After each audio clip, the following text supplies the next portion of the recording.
Today we are unboxing the Redcat RDS. I've been waiting a while to make this video. First time RC drifter here. I've done my research, much like I'm sure you're doing right now, on complete RTR drift cars, or as Redcat calls it, the RDS. And we're going to find out what it has to offer. In this video, we're going to unbox the RDS. Then I'm going to give you a rundown of what's included. Then give you my overall thoughts after about a month of driving at my home test track and then once at my local drift track. Looking overall at the RDS, has everything you need to run minus the batteries. Literally all in one box, perfect for someone like me who doesn't actually know what they're doing yet, but just wants to have fun. The MSRP is $399, on par with most other RTR drift car brands, but in my opinion, I think the RDS has a little bit better value. Looking at electronics, it's got a brushless motor, a Hobbywing A60 brushless ESC with a Dean's T battery connector, a Hexfly GX1 gyro with adjustable dial, Hexfly servo, and it's connected to the RDS direct drive steering system, which is becoming more popular with RC drift cars. A 2.4 gigahertz transmitter with 3 adjustable knobs for steering trim, throttle trim, and then steering dual rate. I did have an issue with my ESC, but warranty customer service handled it perfectly, and I'll talk about that more at the end. Hardware wise, all carbon fiber chassis was a huge highlight. No matter how good a car drives, I think that plastic tub chassis is just ugly. So big win for RDS Redcat, big win there. Aluminum shocks, differential with idler gears, steel turnbuckles, clockable motor in 3 positions with a low, mid, and high position, and the high position is how the car comes set up. Bonus, there is a secret rear mount, and I'm going to show you a video later on. Check back for that.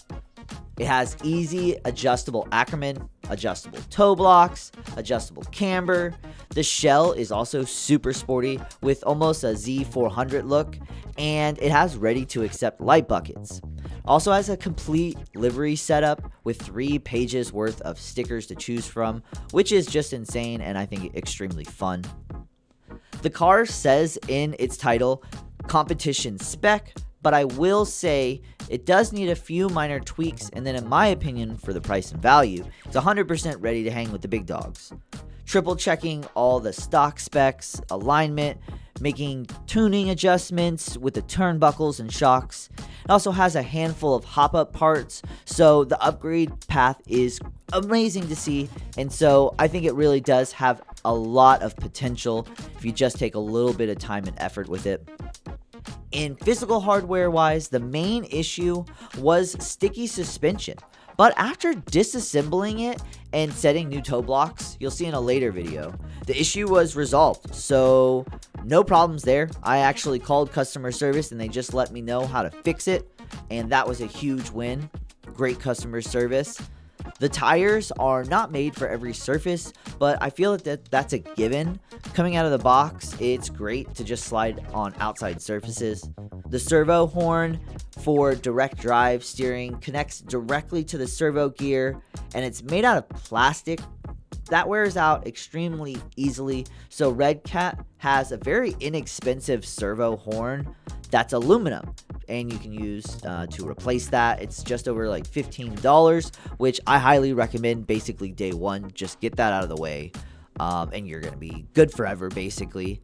And triple check your stock tuning specs for alignment, camber, toe, Ackerman to ensure correct drivability. My car was a little off coming out of the box, but that's not a problem and it was easily corrected. With electronics, the weakest point I think is going to be the gyro.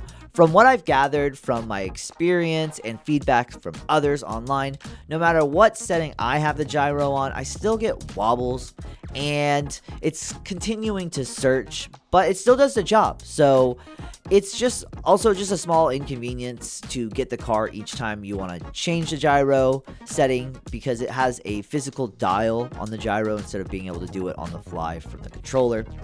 Upgrading the transmitter does improve handling considerably, and it also unlocks ease of use features like those gyro settings and endpoints. Just lots of ease of use things, which makes it an overall better driving experience in my opinion. With or without the transmitter and gyro upgraded, I think it's a fantastic time getting started in the hobby. You just have to take the time and effort to get to know the car, which I don't think is a bad thing. Getting to know the car, setting endpoints, measurements, seeing how it all works, unscrewing things, snapping on and off parts, adjusting turnbuckles.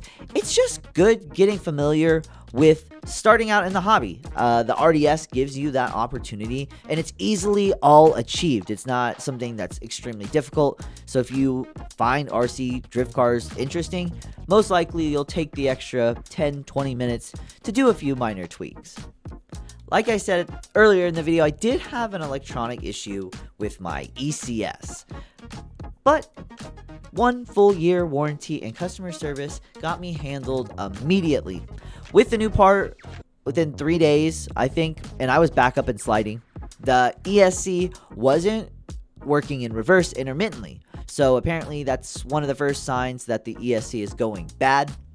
And one of the leading reasons I actually chose Redcat over similar brands was because of the warranty and the fact that Redcat is an American-based company out of the state of Arizona. So I assumed the warranty process would be easier, and the electronics still are produced internationally and imported, but it's an American-based company, and I thought it might be a smoother process if I were to run into any warranty coverage needs, and I'm extremely glad I did that.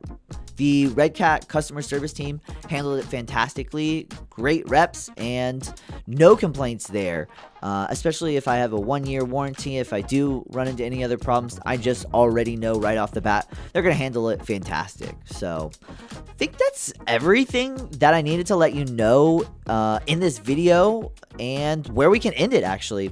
I'll have plenty of follow-up videos on the Redcat RDS as time progresses. I've already recorded a few. It's been a fantastic experience for a first-time drifter. Very user-friendly with the Redcat, and starting out overall, all positives, really. There is so much room to grow with the RDS platform, and looking at other brands, you can see the Redcat RDS fits right into the mix. So I look forward to piloting the Redcat RDS chassis and continuing to upgrade the platform. Definitely keep checking back for videos here in the future. I'm gonna be having a lot of fun ending it here on the RC home drift track. Hopefully you enjoy some of that footage. I'm going to continue to get better and better. And yeah, this was within the first week or so of getting the car and laying out that drift track. There's going to be another video coming up talking about this RC drift track in the backyard on my pad. So just end it on that. Like, comment, subscribe. Hopefully you found this entertaining, educational, but most importantly, never stop evolving.